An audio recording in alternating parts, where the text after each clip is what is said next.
یہ کائنات ابھی ناتمام ہے شاید کہ آ رہی ہے دمادم صدائے کن فیکون۔ کائنات کیا ہے؟ جو کچھ بھی موجود ہے وہ کائنات ہے۔ ہمارے قدموں تلے زمین سے لے کر نہایت دور چمکتے ہوئے ستاروں تک ہر چیز کائنات کا حصہ ہے۔ کائنات اس قدر بڑی اور وسیع ہے کہ اس میں بے شمار ستارے ہیں، مگر اس کا زیادہ تر حصہ خالی ہے۔ کائنات میں تقریباً 1 کھرب کہکشائیں ہیں۔ ہر ایک کہکشاں ملین ستاروں پر مشتمل ہے۔ انسان آج تک زیادہ سے زیادہ 1,39,000 ملین کلومیٹر دور واقع ستاروں کا سراغ لگا پایا ہے۔ زمین پر کھڑے ہو کر ہم خلا میں دیکھنے اور کائنات کا مطالعہ کرنے کے قابل ہیں۔ جس طرف بھی ہم نگاہ اٹھائیں ستارے ہی ستارے نظر آتے ہیں۔ کائنات میں کسی بھی اور چیز سے زیادہ ستاروں کی تعداد ہے۔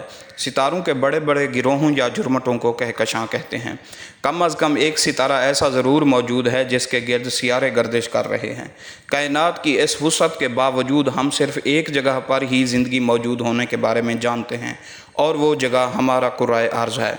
کائنات کے بارے میں سوچنے کا آسان طریقہ یہ ہے کہ اسے ایک ایسے گیند کے طور پر تصور کیا جائے جو متواتر پھیل رہا ہے، اور اس کے نتیجے میں ہر ایک چیز کا درمیانی فاصلہ بڑھتا جا رہا ہے۔ کائنات میں فاصلے اس قدر وسیع ہیں کہ پیمائش کی اکائی کے طور پر نوری سال کا استعمال کیا جاتا ہے۔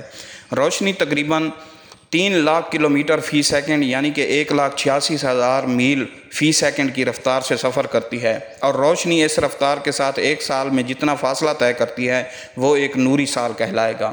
کسی کہکشاں کی چوڑائی ہزاروں نوری سال اور ہم سے فاصلہ اربوں نوری سال تک ہو سکتا ہے۔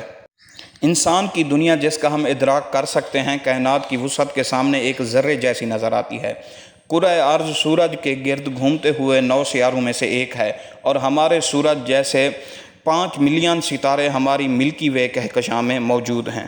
اس کائنات کی وسعت کو مد نظر رکھتے ہوئے علامہ محمد اقبال نے کہا تھا کہ یہ کائنات ناتمام ہے شاید کہ آ رہی ہے دمادم صدائے کن فیکون۔